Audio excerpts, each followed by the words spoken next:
Hola gente, por acá vengo con un video que bueno, es la segunda parte de este set que quiero hacer de reviews a Under the Oak Tree. Y esto viene de una petición de una de mis mecenas de Patreon, Majo Kamui, quien me solicitó, usando sus superpoderes, que le hiciera review a este manga, bueno, a esta novela coreana primero. Yo el manga todavía no lo he visto por encimita, no lo he leído con calma, porque quiero leer la novela completa y luego ya leer el manga para establecer comparaciones, ¿no?, de la adaptación como tal. Mi primer video, que lo pueden ver por acá, en caso de quieran echarle un vistazo, tuvo que ver con la precuela, que es el punto de vista de Riftan antes de que inicien los acontecimientos que vemos ahora en este libro 1, que va a ser el tema central de este segundo video. Estuve dándole muchas vueltas aquí en la cabeza de cómo enfocar este review, si hacerlo como lo hice con la precuela, de los puntos buenos, los puntos malos, conclusiones, etcétera.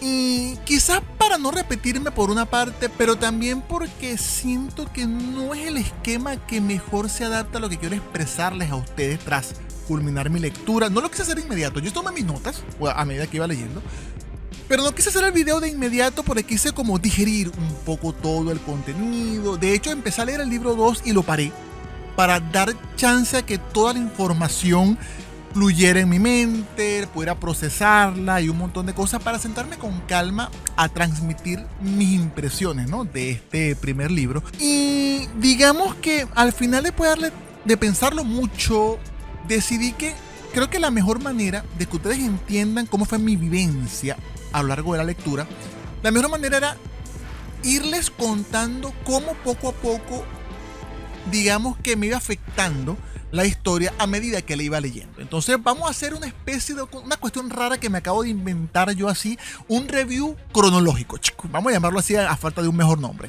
un review cronológico donde yo voy a ir comentándoles qué me iba pareciendo el libro a medida que lo iba leyendo. Por ende, quédense hasta el final del video porque quizás algunas cosas que inicialmente no me gustaron me van a terminar gustando por cosas que pasan después en la trama, y viceversa, cosas que al principio me llamaron la atención para bien terminan disgustándome un poco porque hubo cambios en la historia que me hicieron también modificar la opinión al respecto. Entonces vamos a ir así. Creo que es una manera mucho más fidedigna de transmitirles mis impresiones de este primer libro. Así que, sin más preámbulos, es hora de entrar en materia. Pero antes de empezar, es menester agradecerles a nuestros mecenas de Patreon, Moisés Fernández, Víctor Freitas, Amílcar Trejo y Majo Kamui. Gracias por la confianza y por el apoyo económico a esta secta de cultivo, y desde acá seguimos dando nuestro mayor esfuerzo para ofrecerles más y mejor contenido. Ahora sí, sin más preámbulos, rueda intro.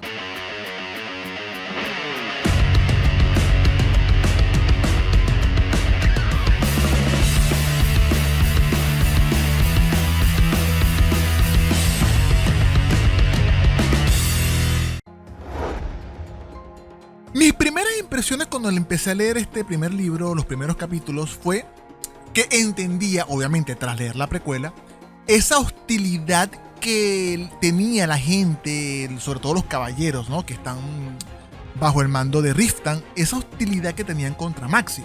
Evidentemente, si tú no tuvieras la precuela como input, quizás la sentirías algo artificial, pero no, obviamente, al tú ver todo lo que pasó en ese relato, entiendes que no les caiga bien la chica. Vamos a estar claros, tampoco vamos a tapar el sol con un dedo, aunque no sea su culpa, mosca. Otra cosa que también me di cuenta, y digamos que para bien, me gustó mucho esa parte, es que los hábitos de Maxi no se cambiaron de la noche a la mañana simplemente porque cambió de ambiente. Obviamente ella se dio cuenta que no la trataban mal, que la empezaban a respetar, sobre todo los criados, ¿no?, por decirlo de alguna manera, la ayuda que tenía, los asistentes. Criados me parece muy feo, vamos a decir las asistentes que tenía dentro del castillo, el mayordomo, las maids, para no decirle sirvienta, porque esa palabra sirvienta tampoco me gusta mucho, vamos a decirles maids. De verdad que empezaban a respetarle, a tenerle hasta cierto cariño, ¿no? Y eso ella lo notaba, pero aún así estaba el temor de que eso fuera un parapeto, fueran apariencias, que en cualquier momento se podía caer de ese castillo de naipes y volver a ese maltrato, ¿no?, con el que ella vivía con su padre. Entonces, en esa parte me gustó mucho que no fuera un cambio así, pluf, mágico, sino que obviamente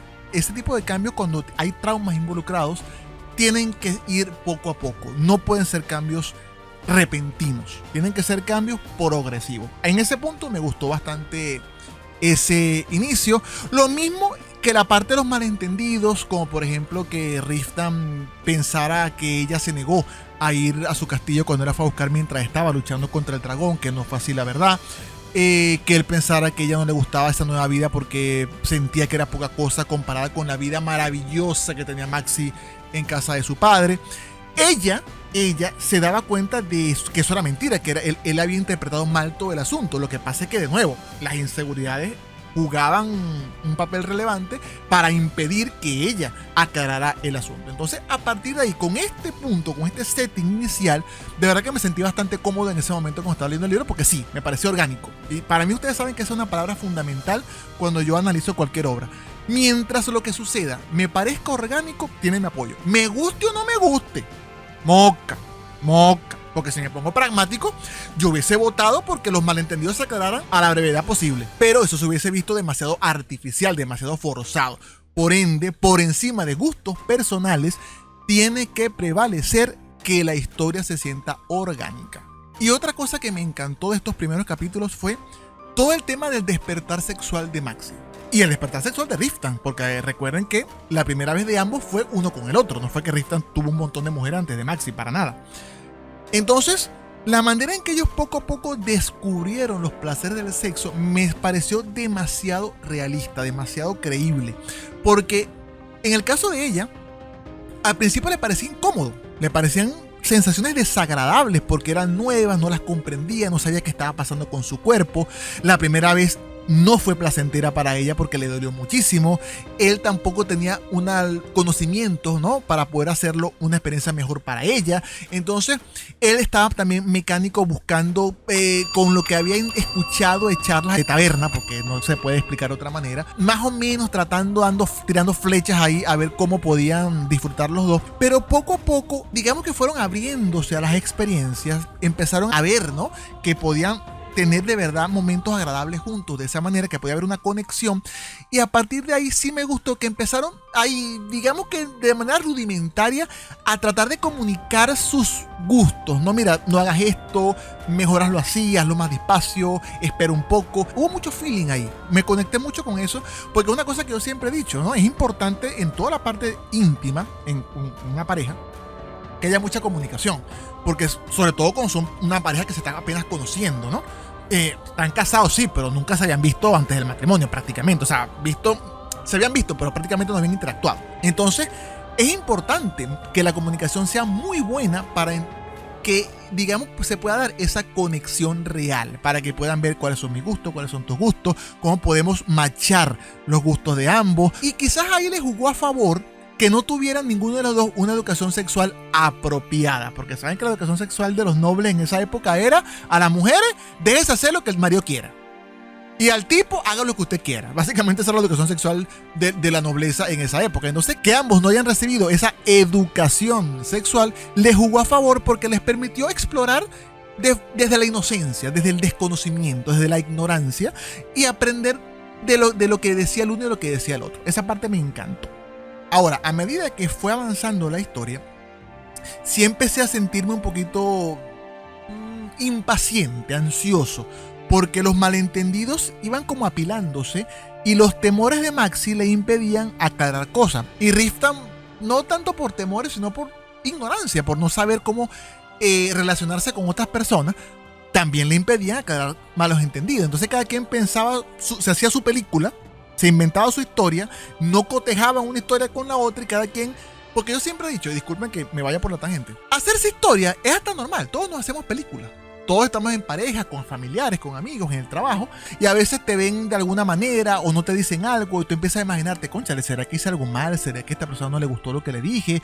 Son películas que uno se hace, que se pueden resolver tranquilamente con ir a esa persona: mire amigo, mire amiga, o amor, o mamá, o papá, o hermano, mira, ¿no te gustó cómo te saludé? O que lo que hice ayer te pareció mal, que ahora me estás saludando así con distancia. Y si la otra persona también es honesta, te puede decir: mira, de verdad que no me gustó, me pareció una falta de respeto, me pareció inapropiado. O te puede decir: no vale, para nada, lo que pasa es que ando ahorita pensando en otra cosa, porque mira, se rompió una tubería en la casa y coño, ando preocupado porque estoy buscando a ver un plomero que la repare.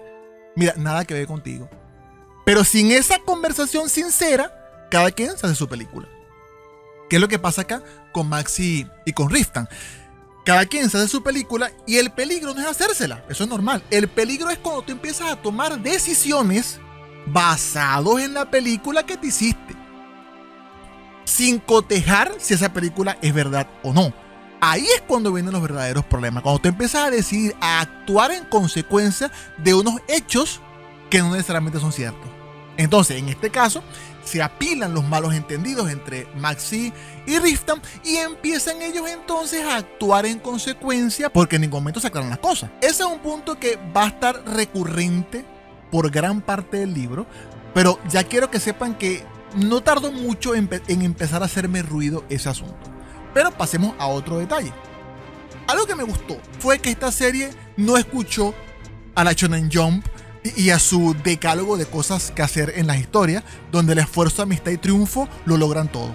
Acá Maxi se esforzó en estudiar, se esforzó en aprender cosas que no le enseñaron porque el papá prácticamente la descartó como posible pareja de nadie. Entonces no le enseñó lo básico de los conocimientos de nobleza. Ya no me refiero a sexuales, sino matemática, ese montón de cosas, porque ya tiene que también llevar un feudo, tiene que saber contabilidad, matemáticas y un montón de cosas más. Ella no lo sabía y me hubiese parecido también muy irreal que sí, tú puedes ser autodidacta, pero hasta cierto punto, sobre todo cuando no has tenido una educación base buena. Entonces Maxi no tuvo educación base buena, no sabe ni siquiera los principios básicos de matemática. Entonces a partir de ahí, pretender que vas a aprender contabilidad porque te sentaste un mes a leer libros, no me hubiese parecido lógico. Me gusta que la novela le cacheteó la realidad en la cara. Ella pensaba que se la estaba comiendo y cuando alguien que sí sabía, en este caso fue Ruth, que revisó los libros de contabilidad que llevó Maxi, el desastre. O sea, ¿qué es esto? Ok, buenísimo. Cuando Maxi tuvo un maestro competente, bueno, competente entre comillas, porque Ruth para esta parte sí fue competente, pero para la parte para mí más importante no lo fue, pero eso lo voy a tocar más adelante llegado el momento. El punto es que en esta parte Ruth fue un maestro competente y finalmente Maxi empezó, como ahí sí, a aprender de verdad los conocimientos requeridos para poder dirigir un feudo. Otra cosa que empecé a extrañar ya empezada mi lectura de este primer libro, y quizás porque la precuela me mal acostumbró, es que de verdad que me hizo falta el punto de vista de Riftan durante toda la trama. Y esto, spoiler alert, lo sentí hasta el final del libro. O sea, eso no cambió. Ese sentimiento, incluso a día de hoy, que ya empecé a leer el segundo libro, no ha cambiado. Me hace falta saber el punto de vista de Riftan. Creo que este libro se hubiese enriquecido muchísimo si hubiésemos tenido los puntos de vista cambiantes. O sea, un capítulo con él, un capítulo con ella, o varios capítulos con él, varios capítulos con ella, incluso sin mantenerlos simétricos, sin mantenerlos repartidos en proporción. De repente, no vas a poner que si son 100 capítulos 50-50, pero de repente si de los 100 capítulos hubieses puesto, qué sé yo, 70 con el punto de vista de Maxi, a quien tú quieres poner como centro de tu relato, eso es respetable, pero pones 30 con el punto de vista de Riftan, repartidos por ahí a lo largo de la trama, o sea, de 100, no van a ser los 30 seguidos. Tú vas a poner 2 por aquí, 5 por aquí, 3 por acá, 1 por aquí, que digamos, ya al romper la línea que va siguiendo con un punto de vista y pasar a otro, te da como una especie de reseteo mental que te impide el aburrimiento, que con esta novela no es que haga falta demasiado, porque esta novela te mantiene muy activo con la lectura, pero también te permite empezar a llenar un poco de huecos, ¿no? Y saber qué es lo que está pensando él, qué pasa por su cabeza, sobre todo porque la precuela ya te ha demostrado que hay mucha riqueza para explorar allí. Pero bueno, igual es una decisión creativa que al final es respetable. Otra cosa que en su momento me gustó, pero que después ya no tanto, es que el desarrollo de Maxi no fue el típico desarrollo que a veces se ve en muchas historias, que es lineal. O sea, yo empecé mal, sin saber nada, con temores y todo eso, y poco a poco voy mejorando, me voy haciendo más seguro de mí mismo, voy aprendiendo más cosas, me voy haciendo más fuerte y todo eso en línea recta. No paro. Llegó un momento en que ya soy competente con mi personalidad, soy competente como guerrero, etcétera, etcétera, etcétera. En el caso de Maxi, no. Porque es lo más natural, es lo más normal. Cuando tú vienes de muchos traumas, cuando una persona viene de muchos traumas, cuando hay muchas situaciones, los cambios no se pueden dar con una progresión perfecta. Va a haber baches, va a haber curvas, ¿ok? Va a haber subidas y bajadas, va a haber momentos en que Maxi camine 2 pasos hacia adelante y 1 para atrás, o a veces 2 para adelante y 3 para atrás. Por eso un desarrollo lineal es muy artificial, se va a sentir siempre artificial. Hay muchas maneras de aplicar este código, ¿no? Por ejemplo, yo he visto muchas novelas chinas donde con la parte de progresión de poderes el prota va subiendo, de repente hay una pelea que por alguna razón le termina quitando los poderes y tiene que volver a empezar. Es una manera donde el autor te dice no va a ser un desarrollo lineal perfecto, sino que va a haber baches. En el caso de Maxi, como es una parte más personal de sus temores, sus miedos, sus traumas, sí, hay momentos en que tú la ves muy segura de sí misma, pero basta que haya algún trigger para que los traumas vuelvan, para que sus temores se disparen y tengamos un retroceso en lo que ha avanzado la protagonista. De nuevo, esta parte en su momento, cuando empecé a ver esos síntomas, me pareció lógica, me pareció normal, me pareció orgánica.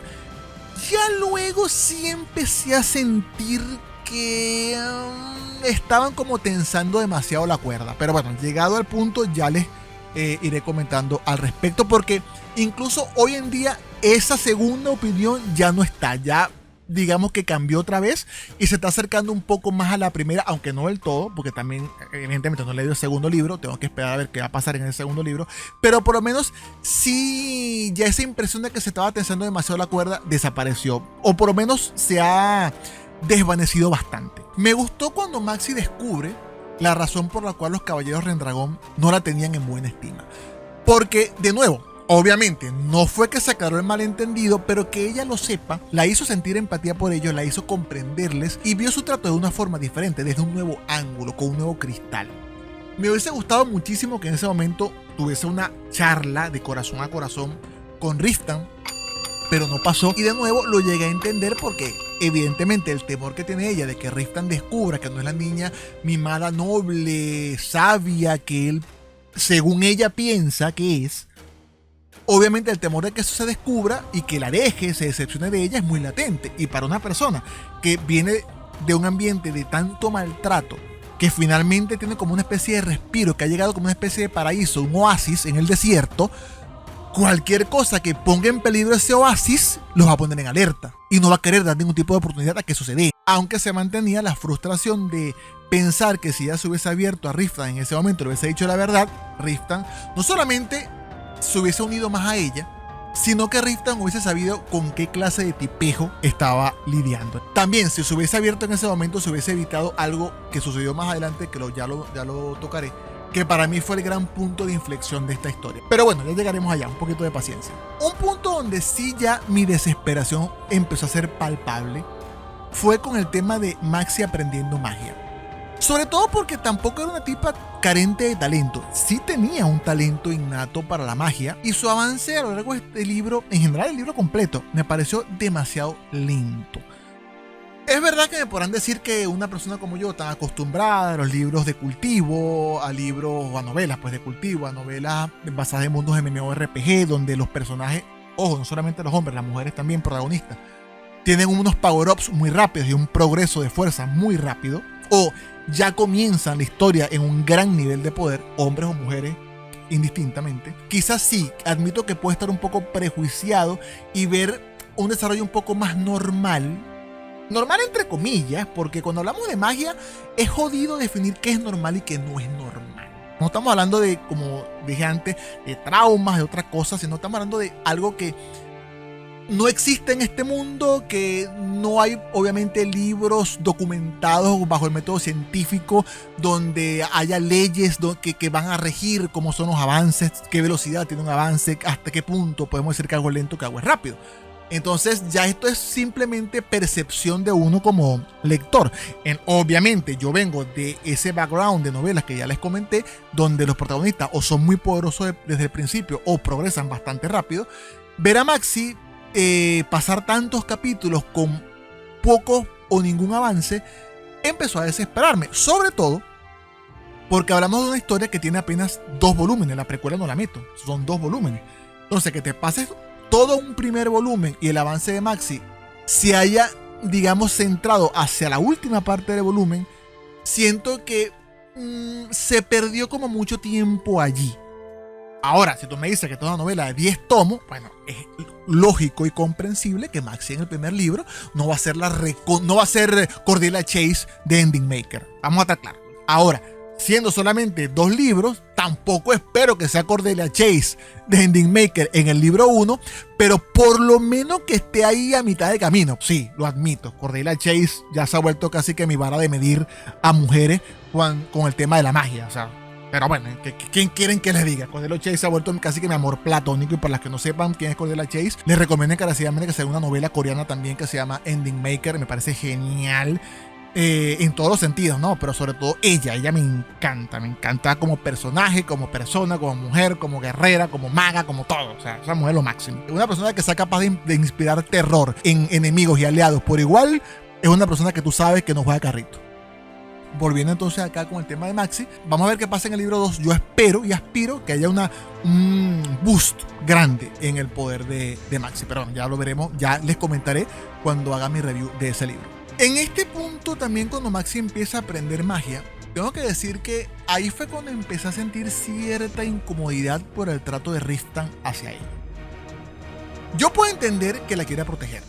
Ok, vamos a suponer que esa es una intención noble, pero como dicen por ahí, el infierno está lleno de buenas intenciones. Tú puedes querer proteger a alguien, pero no a costa de cortarle sus alas, no a costa de enjaular a esa persona. Yo siento que Riften, de alguna manera, quería enjaular a Maxi bajo la idea de protegerla, bajo la idea de que no le pasara nada malo. Y eso es complicado porque al final, por más que tú tengas una idea noble, terminas haciendo más mal que bien. Y eso empezó a sentirse en este punto de la historia, donde Maxi empezó como a sentir cierta asfixia emocional de ver que tenía que prácticamente rogar para que le permitieran hacer ciertas cosas. De nuevo, también esto se suma a la pila de malentendidos que se seguía acumulando, a la falta de comunicación de la pareja, y ahí tú veías entonces algunas grietas que empezaban a formarse en la relación de ambos. Luego vino el momento en que el caballero le dice todo lo que muchos pensaban de Maxi, le suelta todo el montón de cosas. Riften, obviamente, que le hablen mal, o sea, que le toquen a Maxi en cualquier sentido, ya le enciende todo el fuego que tiene por dentro, se generó todo el caos. Maxi tuvo otro retroceso en su progreso como persona porque sintió otra vez los temores y empezó a menospreciarse, porque ella misma lo dice, ella es campeona para menospreciarse. Y vino una línea que no se me olvida, donde dice que si Riften se hubiese casado con la princesa Agnes, tendría mucho más respeto que el que tiene ahora. Y yo voy a decir algo, que a lo mejor va a sonar feo. En ese momento me refiero, no voy a decirse al final del libro ni en la parte que voy ahora de la historia, sino en ese momento del primer libro. Es verdad, Agnes en ese punto le llevaba 10.000 pueblos a Maxi, en todos los sentidos, como mujer, como guerrera, como maga, como noble, como persona, en todos los sentidos. Agnes, de hecho, Agnes a día de hoy sigue siendo mi personaje favorito de la historia, y por lejos, aún que Maxi a día de hoy ha mejorado una barbaridad, pero Agnes sigue siendo mi personaje favorito de la historia. De hecho, yo quisiera que la autora le sacara un libro a Agnes, me gustaría saber qué más pasa en su vida.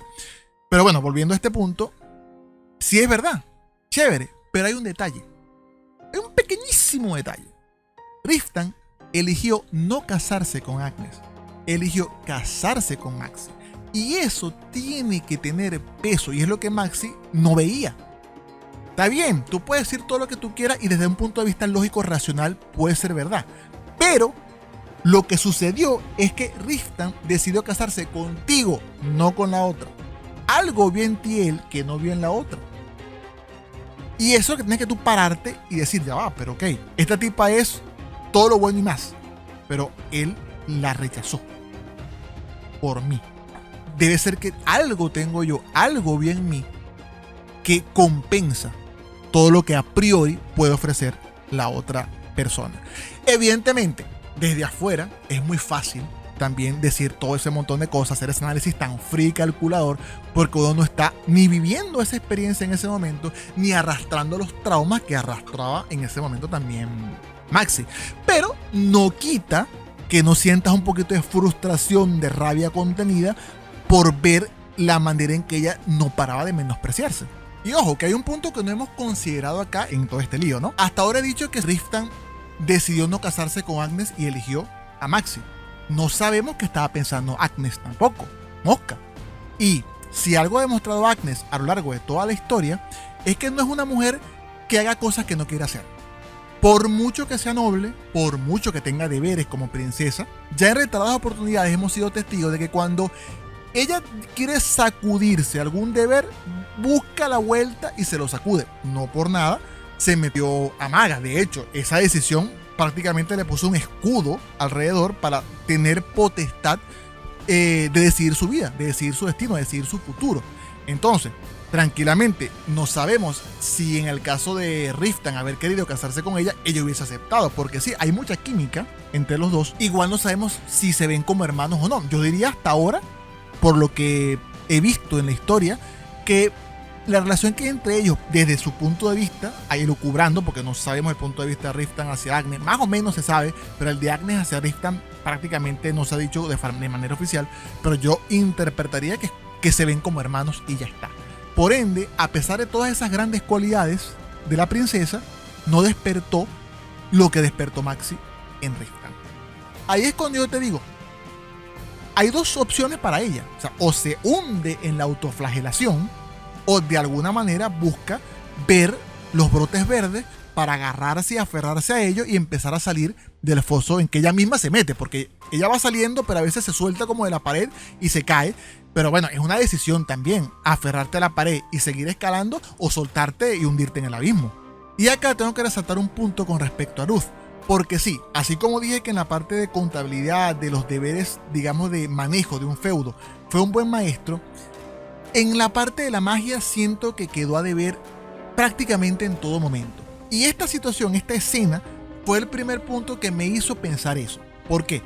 Porque están insultando a Maxi no como noble, no como mujer, sino como aprendiz de maga. Por ende, indirectamente, ese insulto también le está salpicando a él, porque él es su maestro. Si tu aprendiz comete un error, es parte culpa tuya también, porque de alguna manera no la instruiste bien.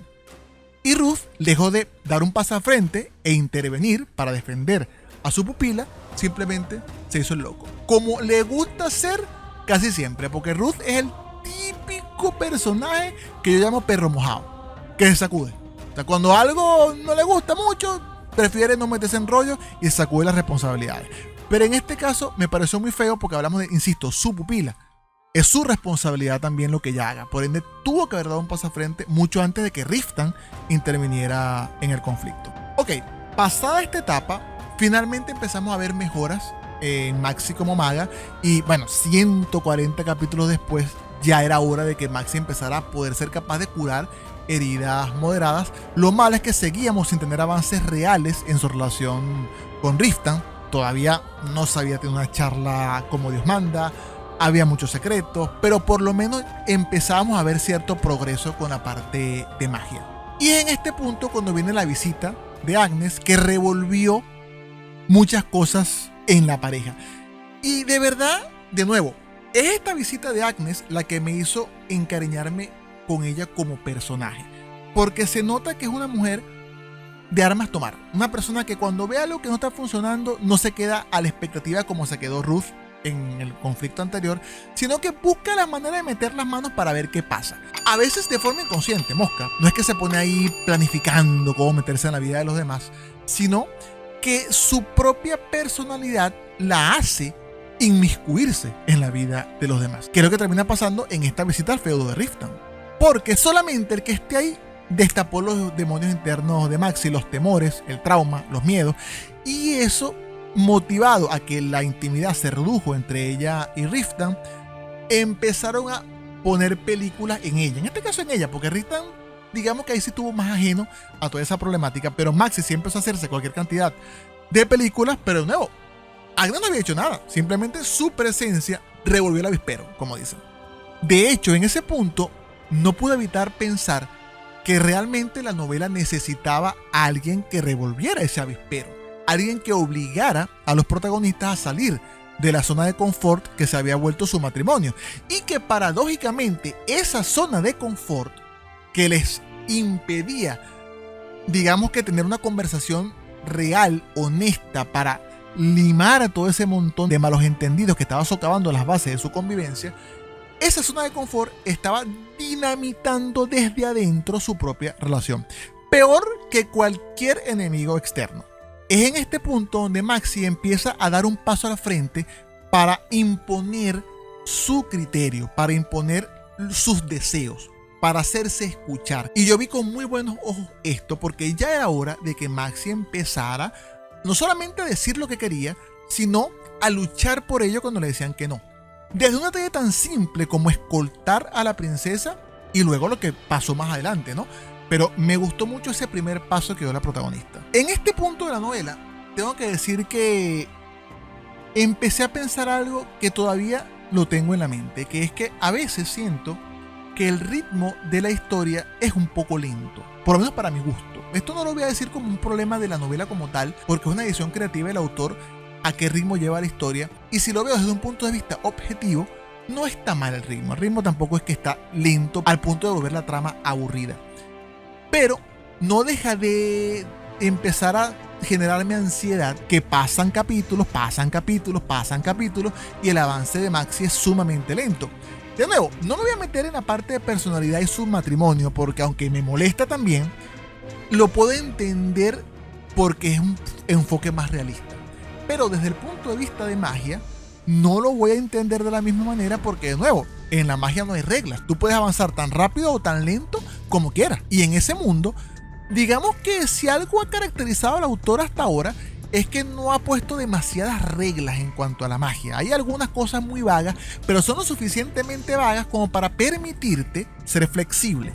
Por ende, no era muy difícil, o no es muy difícil, darle un power-up a Maxi sin tener que alterar demasiado los acontecimientos, ni el lore, ni el sistema de poderes. Para nada, para nada. Así que en ese punto no justifico mucho que pasen y pasen capítulos y Maxi tenga progreso prácticamente nulo.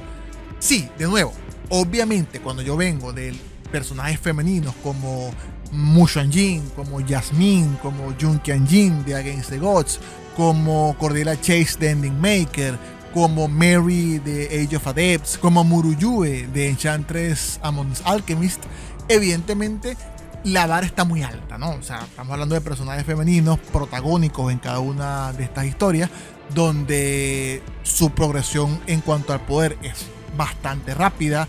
No solamente en cuanto a poder, sino que hablamos de personajes femeninos que, bueno, con una personalidad arrolladora, ya sea porque son sangre caliente, como Mary, que básicamente si la miras feo te expone a que te rompa todos los huesos del cuerpo, o personajes como Jun Qianjin, que son maquinadoras al extremo, manipuladoras al extremo y aparte sumamente poderosas, o personajes como Shiguyao también de Against the Gods, que son del tipo gerente, que aparte de ser maquinadoras son extremadamente capaces en todo el tema político. Después que tú tienes, digamos, que esa base, ¿no? para medir, para comparar, evidentemente sí, si tú pones a Maxi no es justa, ¿no? La comparación. Por eso, digamos que yo traté de ser paciente, traté de esperar. De nuevo, en la parte de personalidad y su relación tengo más paciencia todavía por todo lo que he comentado, pero en la parte de la magia siento que, ok, vamos a suponer que tú no quieres alterar tu ritmo de aprendizaje, quieres que ella vaya con cierta progresión, con cierta velocidad de progresión, te lo puedo respetar, pero entonces creo que a esta historia le han faltado buenos time skips y creo que allí pudo habérsele dado un boost también a la trama, sobre todo porque hablamos de 2 libros nada más. Entonces creo que se pudo haber hecho un time skip, o varios de hecho, quizás de 2 años, 3 años, primero porque así justificas avances en Maxi como maga, no necesariamente tu relación con Riftan, porque eso es lo bonito del time skip corto. No vas a poner 10 años, 15 años en el futuro. No. 1 año, 2 años te sirven para tú justificar un buen avance en cuanto a la magia sin tener que avanzar demasiado en la parte personal. Porque no basta ir muy lejos. Nuestra propia realidad seguramente nos va a confirmar que hay parejas que pasan 1 o 2 años patinando en el mismo sitio. Entonces, tú tranquilamente, con un time skip de 2 años, justificas que el avance en cuanto a su relación con Riftan sea poco, pero que su avance en la magia sea muy grande. Creo que ahí siento que le faltó como esa pizca de sal que termina de condimentar, darle ese gusto a la comida. De nuevo, aquí sí hablo desde un punto de vista muy subjetivo, porque sin eso, la historia demuestra que está muy buena. Por ende, es claro que tampoco es que necesitaba morir ese time skip, pero no dejo de sentir que le hubiese dado un plus de calidad. Y bueno, en este punto llegué a la mitad de este primer libro y creo que este video se me está haciendo bastante largo, por ende voy a parar acá esta review. Pensaba hacer un review del libro 1, pero no, me va a quedar demasiado largo y no es la idea. Vamos a hacer este review en dos partes, literalmente en la mitad, porque ya por lo que estoy viendo en mis notas, en este punto llegué a la mitad del libro 1 y me parece un buen momento para cerrar. Simplemente como conclusión, la trama sigue estando genial, el world building sigue siendo exquisito. Quizás lo único es el sistema de poderes, que no está demasiado bien explicado, pero tampoco lo veo como una desventaja 100% porque te permite mucha flexibilidad, sobre todo para justificar esos power-ups que me quedé esperando en Maxi, por ejemplo. Los personajes están bastante bien desarrollados, tanto los principales como los secundarios. Aunque me hubiese gustado que Maxi avanzara más en su relación con Riften, puedo entender la lentitud del progreso. Quizás mi gran queja en este punto era que en la parte mágica Maxi pudo haber avanzado más rápido, pudo a estas alturas ser una maga, una healer más competente, y siento que eso le hubiese dado mucho más peso a la historia. Sí, si Maxi hubiese sido una maga competente a esta altura de la historia, muchas cosas más adelante o no hubiesen pasado o hubiesen pasado de forma diferente. Aunque yo les voy a decir que el gran punto de inflexión siento que hubiese sucedido igual. Porque el gran punto de inflexión que involucró a su papá, a Riften y a una silla, hubiese pasado aún si Maxi a estas alturas, a la mitad del libro, hubiese sido una maga competente. Porque lo que hizo el trigger en esa escena no tuvo que ver con lo poderosa que fuese Maxi como sanadora, sino con lo débil que todavía era en cuanto a su personalidad. Pero bueno, ya llegaremos allá en la segunda parte de este review. Gente, entonces ya voy cerrando. Espero ahora que ustedes me comenten esta primera mitad del libro. Vamos a mantenernos ahí. En esta primera mitad del libro, ¿se sentían como yo? ¿No se sentían como yo? ¿Estaban conformes con lo que estaban viendo en la trama? ¿Tenían alguna petición diferente a las que yo he expresado? Espero todo eso acá abajo en los comentarios. Si llegaron hasta aquí, les gustó el video, no olviden darle like, y si les gusta el contenido que no olviden suscribirse, que eso me ayuda muchísimo. Me pueden seguir en mis redes sociales que están apareciendo en pantalla: Chocomacusa en Twitter e Instagram, Chocomacusa09 en Facebook y Twitch, y acá abajo en la descripción del video está el enlace a nuestro Discord, que es el gran semillero de este proyecto que estamos construyendo alrededor de los temas geek, especialmente las novelas asiáticas, específicamente las novelas chinas de cultivo. Gente, sigan activos los tiers para hacer mecenas de Patreon y la suscripción al canal de Twitch. A partir de $1 me pueden estar apoyando económicamente. Y recuerden que los siguientes mejores compartan y difundan este contenido para llegar a más personas y que más discípulos quieran unirse a esta secta de cultivo. Y con esto, gente, me retiro. Nos vemos en el siguiente video. Y esto fue todo por ahora. Si les gustó el video, no olviden darle cariño con un fuerte like, y si el contenido del canal es de su agrado, recuerden suscribirse, que eso me ayuda muchísimo. Mis redes sociales y nuestra página web las pueden ver en pantalla, así que les espero por esos lados. Y si quieren seguir la charla, no olviden unirse a nuestro servidor de Discord, la dirección está en la descripción de este video. Señores, nos vemos en la próxima entrega.